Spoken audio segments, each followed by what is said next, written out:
So today we have the privilege of hearing from someone who embodies what it means to serve with purpose. Lieutenant Colonel Ken Baskett, the original Kenny G. Lieutenant Colonel Baskett dedicated his career to defending this country and leading with integrity. But even after his military service, he didn't hang up his commitment to others. He continues to invest in his community, supporting fellow veterans and inspiring the next generation with his wisdom to lead with courage and conviction. I'm going to give highlights because really we are going to hear such an inspiring story. But he was born in Kansas City, Missouri, drafted into the U.S. Army for the Vietnam War in 1965, was promoted to second lieutenant in January 1967 after graduating from Infantry Officers Candidate School in Fort Benning, Georgia. He was an honor graduate in a class of 110 candidates. He was sent to Vietnam in 1968, serving in combat with, you see the photo here, Major Colin Powell, who retired as a 4-star general. After retiring from the U.S. Army after 22 years of active duty, Colonel Baskett was hired as the first black senior Army instructor for Booker T. Washington Jr. ROTC program.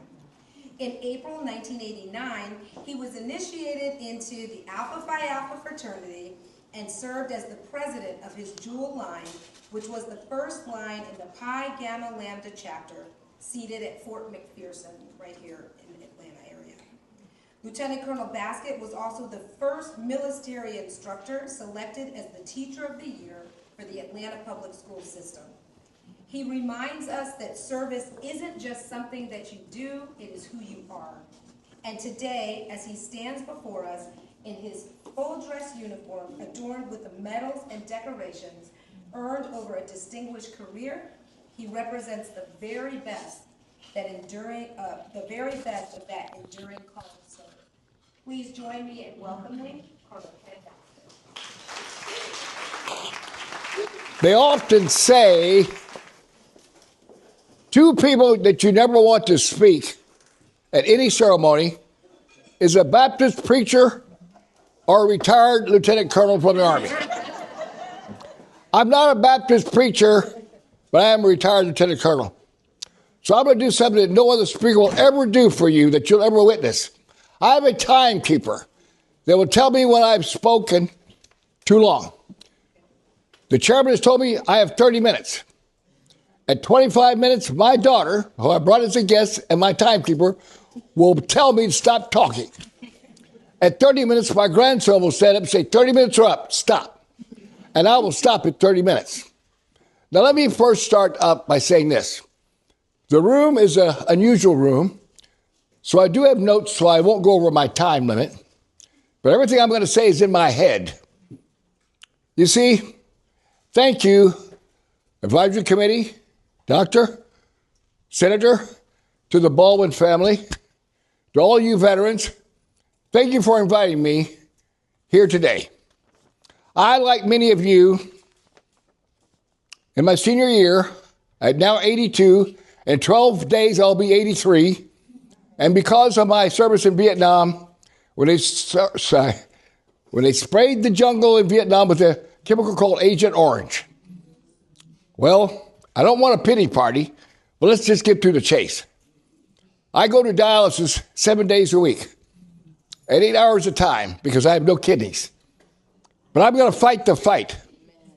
I fight the fight for you. I fight the fight for this young lady, my daughter, who's a collateral damage from the war. When I say collateral damage, I mean this, ladies and gentlemen. I was not in her life when she was in the 4th grade, when her mom and I separated. And I was not in her life when she needed me most. I did not realize that combat changed me. When I came home, I was not the same man that left. I was different. So I want you to get your stopwatch started, 25 minutes. I'm going to do some walking and talking since there's no podium, but I've got notes so I can hit everything. I want you to know This young man is 17, my grandson. This is my second oldest daughter. I had 4 daughters, but I'm a failure at love. I was married 5 times. What did I say? Yeah, you heard right. 5 times. 5 times, and I'm writing my first book.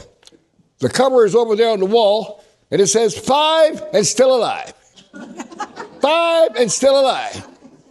And I want you to know, every woman that I was married to was absolutely drop-dead gorgeous. Looked like Beyonce. Her mother, Lynette, my third wife, my third child, first lady all the time, immaculate. I never saw her mother in pin curlers. She would wake up when I was asleep and go to the bathroom, put her hair in pin curlers, and then when I woke up the next morning, she was already gone and had her combed up. I never saw her looking like an old woman. Now, my daughter, who told me today, I forgot she had a birthday, she's 40 years old. My oldest daughter is 57. But wait a minute, it gets gooder. I said that on purpose. It gets gooder. Because my current daughter, her sister, is not here because she's in Tennessee, because she's an international queen. My baby daughter is 11 years old, and she's in Tennessee crowning Miss Tennessee because she's an international queen, so she crowns other queens. My current wife, number 5, don't get mad at me, men, but my current wife, who looks like Beyonce also, she's 35 years younger than me. Say what? Oh, yeah, you heard it right. 35 years younger. Now, listen. Let me tell you something, sports fans. I held every rank in the Army except general. Every rank except general. How did I become an officer? I got drafted as a private. I made $74 a month. And in basic training, the drill sergeant was so mean. Wake up at 5:30 in the morning. I took that about 3 days at Fort Leonard Wood, Missouri. So I got dressed in the bathroom. I slept on the floor. And I got dressed at 5:30 the next morning. The drill sergeant came in and get ready to throw everybody out of their bunk. And I stood up. I ready for training, drill sergeant. He said, what in the hell are you doing on your bunk this early? I said, you scared the heck out of me at 5:30. I've been waiting for you since 4 o'clock. He said, what? I said, I've been waiting for you since 4 o'clock. He said, you're so stupid, you need to be an officer. And they sent me to OCS. I became a lieutenant. He said, you're so stupid, you need to be an officer. Now, let me tell you something. When I got drafted, I planned to stay 2 years. I stayed 22 years, and I miss it today. If I could go back tomorrow, I'd go back tomorrow. I love my country. I love the Army. I love those who supported me in the Army. These were cross rifles. I was in the infantry. Cross rifles. Now listen, I don't want anybody to get mad at me and all you wonderful veterans, and I'm proud of all of you, all your jobs. But let me tell you, to put me in the combat field, to kill the enemy, it takes 7 people to support me. 7. See, civilians think the infantry is the dumb branch. No, we're the smartest branch. It takes 7 people to help me. It takes someone to send me food, that's supply. Send me bullets. Somebody to pray over me when I get killed, that's the priest. Someone to patch me up, that's the nurse. Someone to take care of my admin, that's the admin. Someone to pay me, that's the paymaster. There's 7 people, 7 behind me to let me go kill the enemy. And I'm good at it. I'm good at it because let me tell you something. In the infantry, our motto is follow me. And I always say follow me, lead, follow, or get the hell out of my way. I want you to understand, love this country and stop hating each other. Stop talking politics. Stop talking about I hate Democrats. I hate Republicans. Stop it. We're all Americans. Support your country. Let me tell you something. It's going to break your heart. Daniel, bring my hat. Bring my Vietnam hat. I need to get in character right quick. I call this What does Superman wear? Kryptonite. This is my kryptonite hat. When I wear this hat, I can go to Mississippi, Alabama, Florida, and I can walk into any redneck bar or restaurant. And I walk in, a big burly sucker with beard, tattoos, comes over to me and he'll say, "You fighting in the Nam War, boy?" They don't say Vietnam, they say Nam. "You fighting in the Nam?" I said, "I sure did." Imagery, hoo-ah. "Let me buy you a beer, boy. Come and sit down." Big old country boys, hillbillies. And they'll pat me on the back and say, "You're a patriot." But you know what? What breaks my heart? I wear this same hat downtown on Martin Luther King Drive in Atlanta, and walk into any restaurant or bar, and people walk by me all day long. People of color, and not one person will say, "Thank you for your service." Not one person will say, "Thank you for your service." We got to do better than that. Teach our young people to respect the veterans. Teach young people to respect the veterans.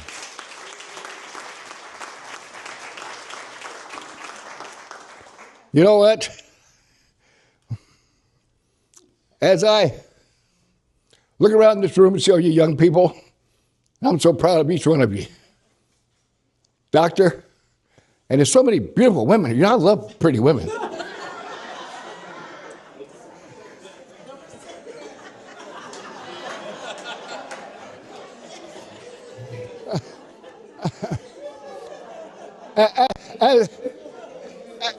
As a matter of fact, my wife and daughter are in Tennessee, but I hope she comes home because I've already seen wife number 6 and 7 in this room.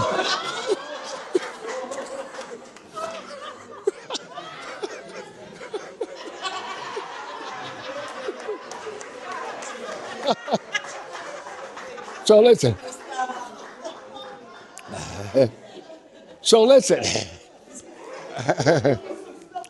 Now,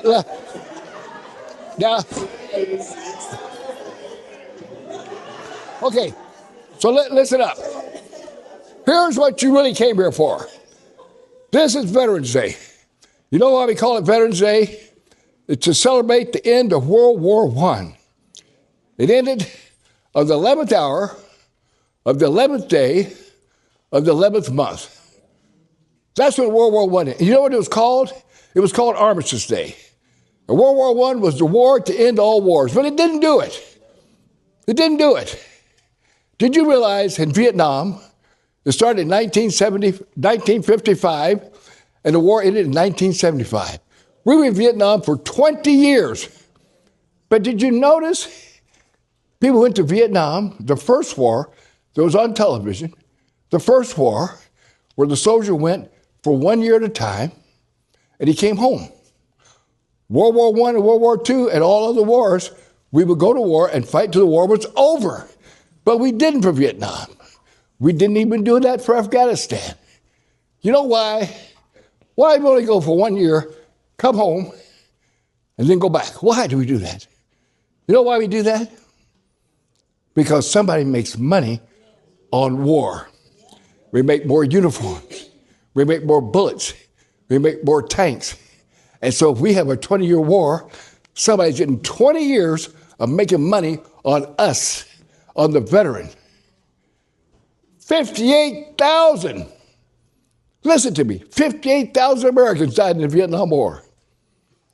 58,000. Can you imagine? Have you ever been to Washington, D.C. and look at that blank, the Vietnam Wall? 58,000 names on there. But wait, it gets gooder. Gooder. I said it on purpose. Make you pay attention. It gets gooder. Listen, in World War I, 116,000 people died. 116,000. Twice as many as Vietnam. World War II, 405,000. 500,000 people, men, women, fought in World War II. Now, how about the branches? The Army, the Navy.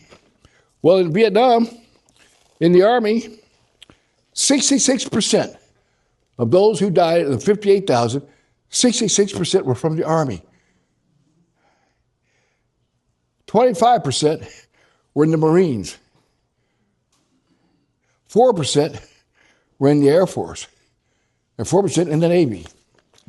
That's why I often tell young people, if you're afraid of war, you don't want to sleep in the mud like the infantry, and you want to wear pretty white clothes and stay and eat good, join the Navy. Join the Navy. When I travel, I on purpose stay at Navy base. I don't stay at the Holiday Inn or Hilton. I stay with the Navy. The Navy has the best food. They have the best living accommodations in the world. Tell anybody. You pick the right branch, you live a good life. Nowadays, for an example, watch this. I go to any high school. Who wants to go to the military? Not me. I don't want to get killed. You don't get killed. You driving on the freeway in Atlanta, somebody drive by and shoot and kill you. You could be walking down Martin Luther King and get on the MARTA train, and somebody get on the train and shoot and kill you. In America, you got a better chance of being in the military than you do walking down the street in the States. So don't be afraid to join the military. And I tell young men, if it's all about money, okay, join the Navy. You know what they'll give you for 8 weeks of training? In the Navy, they'll give you $25,000. Half when you start and half when you quit. You say, wait a minute. The Navy give me $25,000. What will the Army give me? The Army say, well, our job's a little bit tougher, so we'll give you more money. How much more? Army will give you $50,000. Say what? $50,000 to join the United States Army. You get $25,000 when you start, $25,000 when you quit. That's 8 weeks. You're 19 years old with $50,000 in the bank, and you say, I don't want to go serve in the military. $50,000, I don't need no $50,000. What? How much money you got in your pocket? How much money you got in the bank?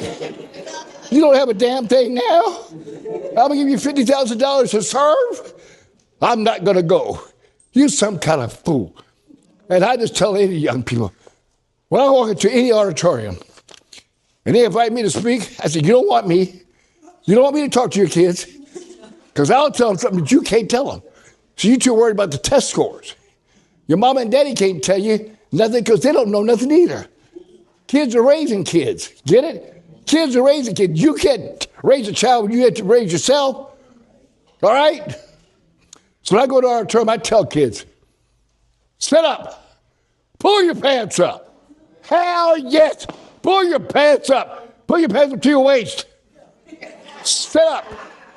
Sit up. Put your shoulders back. I'm on dialysis 7 days a week. You don't see me walking like this, do you? That's the way Joe Biden walks.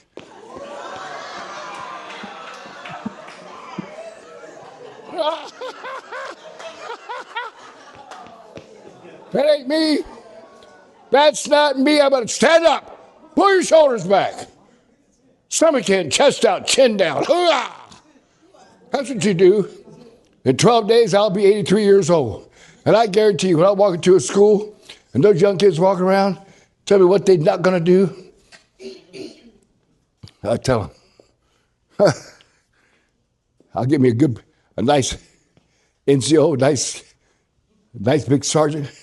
I say, hey, Sarge, go with me. Get that boy.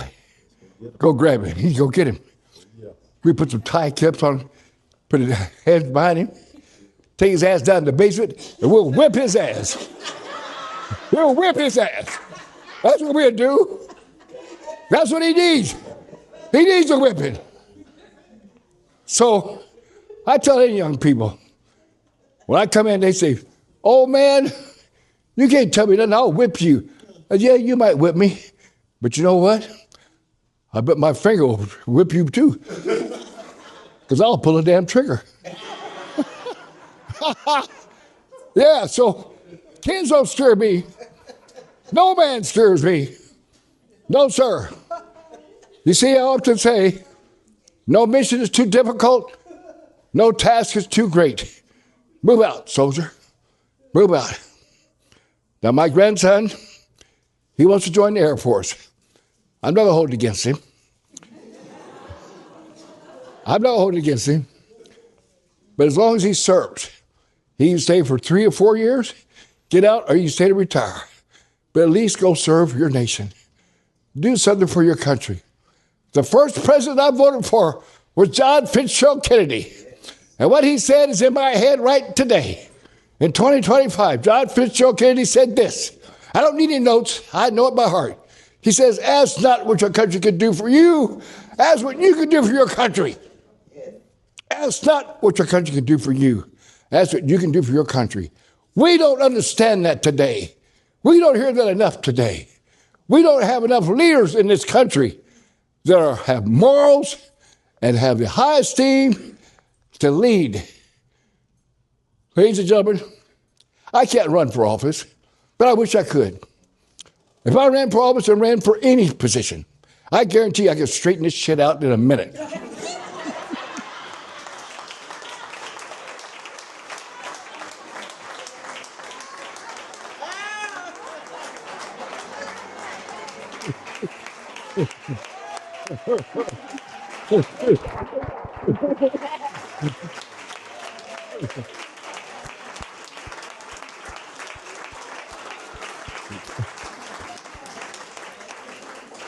How am I doing? How's my time? Literally 5 minutes. Right on time.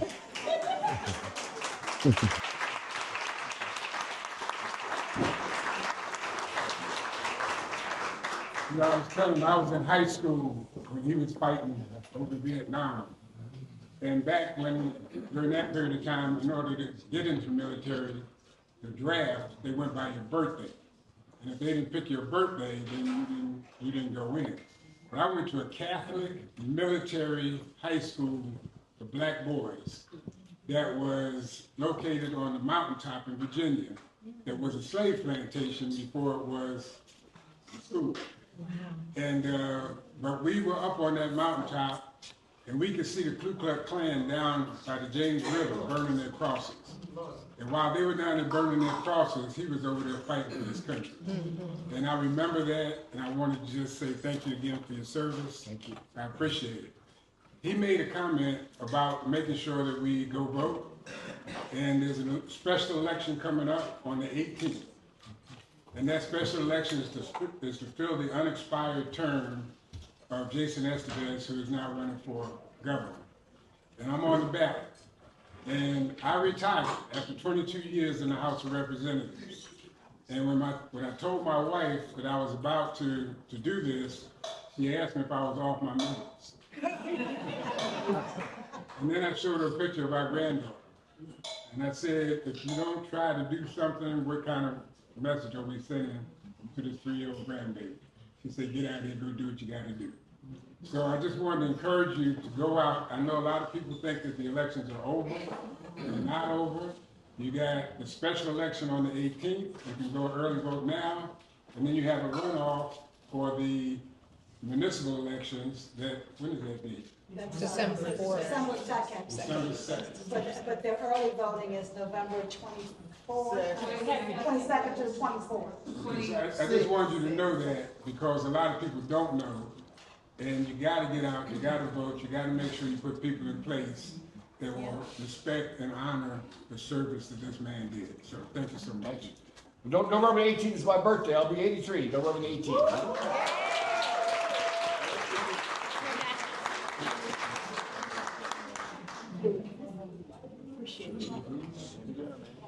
Well, ladies and gentlemen, that concludes our program. We are so thankful for you all participating. To all the veterans, thank you for your service as a proud combat support services officer, military police.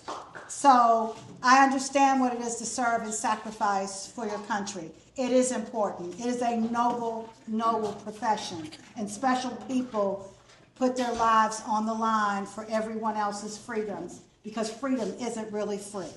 So to all my fellow veterans, thank you for your service. We need to celebrate veterans every day and say thank you for your service. And Colonel, thank you, thank you, thank you for your service. Thank you so much for saying that, and I'm glad you brought that up. Do me a huge favor. When you see a veteran, you always say thank you for your service. That's nice to say, but to a Vietnam veteran, you say one other thing besides thank you for your service. You know what you say? You say, welcome home.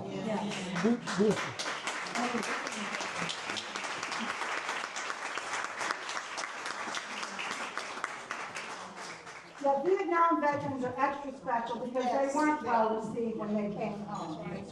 So we do need to say, welcome home, and thank you for not only your service, but your sacrifice.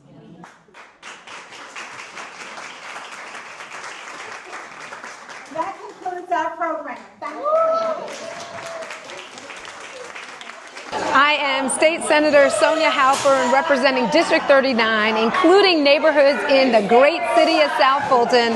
And it has been such an exciting morning for our Veterans Appreciation Brunch, really honoring our veterans in the city and letting them know how much we respect them, how much we want to take care of them, and how much we appreciate their sacrifice, their courage, and everything they've done to serve this country. Hello, this is Mayor Pro Tem Linda Pritchett from the great city of South Fulton, and we're here today at our Veterans Appreciation Brunch, just honoring our veterans in our city. And we're at the Cascade Event Center with Chef Tiffany that has made a great brunch and a great spread. As you can see, we had a wonderful time. We had Lieutenant Colonel Baskett that was our guest speaker, and we are really excited about this year's Veterans Day because it's very important that we let the people who served us know how much we appreciate their service.